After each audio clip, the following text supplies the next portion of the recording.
Foreign policy, 1st of February 2024, China is stealthily taking more land in the Himalayas. Beijing has been busily chopping away portions of the tiny Himalayan monarchy of Bhutan, while the U.S. administration has been spending an increasing amount of effort in recent years getting ready to respond to any prospective Chinese invasion of Taiwan. In the last few years, China has constructed hundreds of concrete buildings, military outposts, and administrative hubs in the Beyul Khenpajong region, located around 12,000 feet in the northern Himalayan mountains.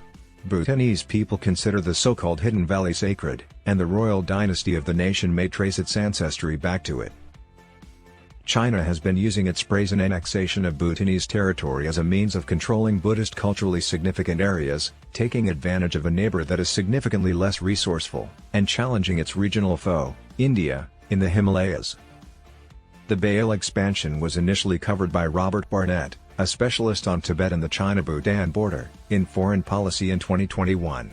Barnett stated that by 2021, tens of miles of roads and other critical military structures had been constructed in the Beyul and the nearby Menkema Valley, despite China having only proclaimed the colonization of a small community named Gyalabhug in the disputed valley back in 2015.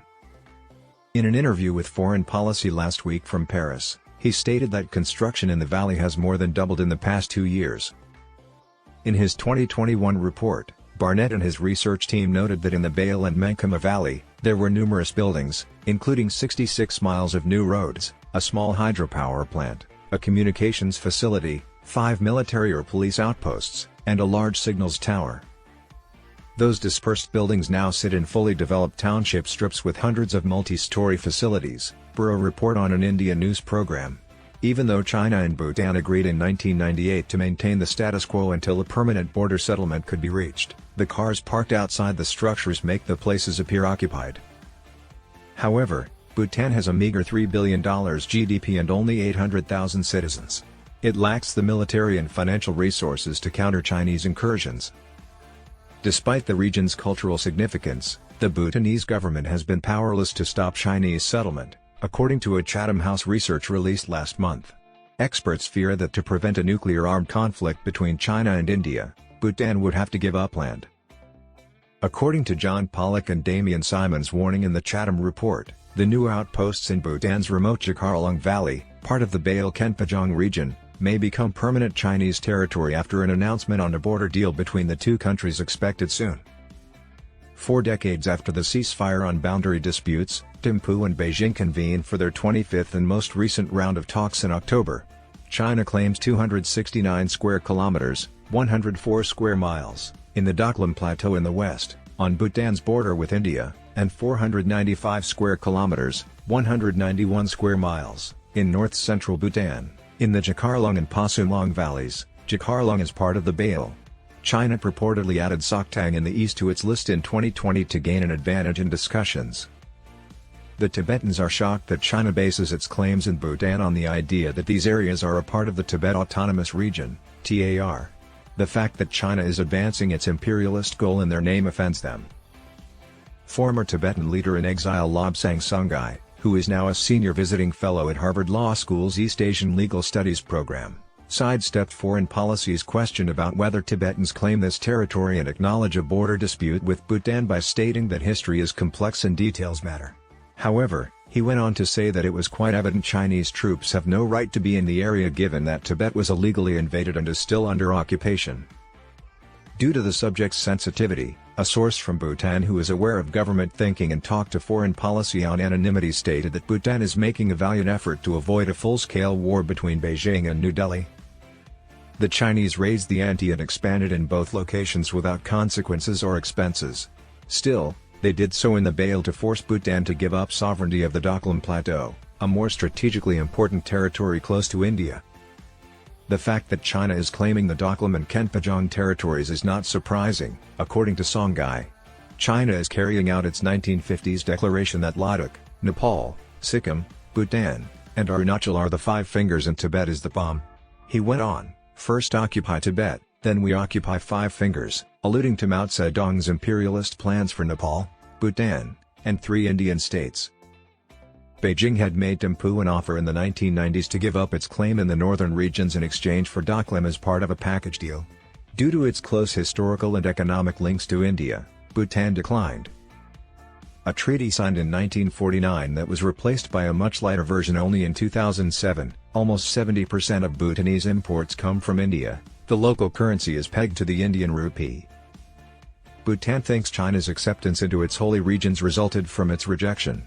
The source from Bhutan stated, "This is essentially the price Bhutan is paying for not bending over the demand on the western sector and because border talks dragged on for too long. China is forcing us to pay for that."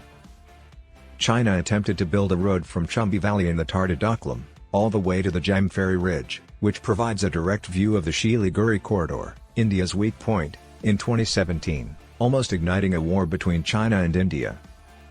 It is only 14 miles wide, making it easily severed militarily, and it links the northeastern 7 federal states with the rest of India.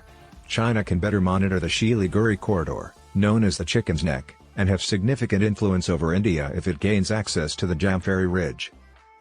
Even after the Chinese withdrew, the tense confrontation eventually eased, but China continued to advance in Doklam.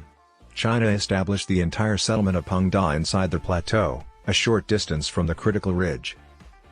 With so many Indian forces stationed nearby, there is a deadlock, according to Songhai. However, the Chinese have constructed significant infrastructure, including an army camp and a permanent helipad. They intend to remain there. Bhutan is under extreme pressure to make concessions, which would give Chinese forces a tactical edge. No country is under more pressure than Bhutan. Still, in 2020, Bhutan's closest ally in South Asia raised red flags in New Delhi when its ambassador, Vetsop Namgyal, denied that there is no Chinese village inside Bhutan. This raised suspicions that Bhutan, or at least a portion of it, may have chosen to cede Doklam to China. There are indications that India's confidence in its strong ties to Bhutan is waning. Though experts believe New Delhi used the Indian media to suggest that Bhutan may have closed its eyes to the Chinese building in Doklam, the government never explicitly questioned Bhutan's intentions. According to SD, India is worried that Bhutan may open up to China due to its desire to stop Chinese intrusion and grow its economy. Muni, an emeritus professor at Jawaharlal Nehru University in New Delhi and former diplomat, says a third of Bhutan's consumer imports already come from China through third countries. The Bhutanese, on their side, contend that such mistrust is unjustified. They stress the significance of settling the border conflict with China, even if it means forging diplomatic connections with Beijing, something that Thimphu has so far avoided, and they swear they will never sell away India's strategic interests.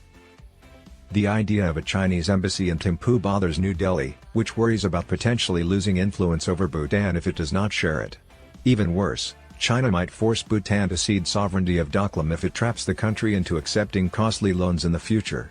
Bhutan has not joined the Belt and Road Initiative of Chinese President Xi Jinping. But by forging new connections with other major countries, most notably the United States, Bhutan might be able to counterbalance any potential impact from China. To maintain equilibrium and avoid upsetting the Chinese, Bhutan, frequently called the final Shangri-La, has purposefully refrained from forging diplomatic relations with significant nations. According to the Bhutanese source, opening up to the United States might be in Bhutan's best interests. Thus, it might be time to change that. According to Barnett, there appears to be a consensus in Bhutan that formal relations with its northern neighbor cannot be postponed indefinitely. But suppose Bhutan allows China to open an embassy in Thimphu. In that case, we can assume that it will also extend an invitation to the United States and the other major nations to establish formal diplomatic ties.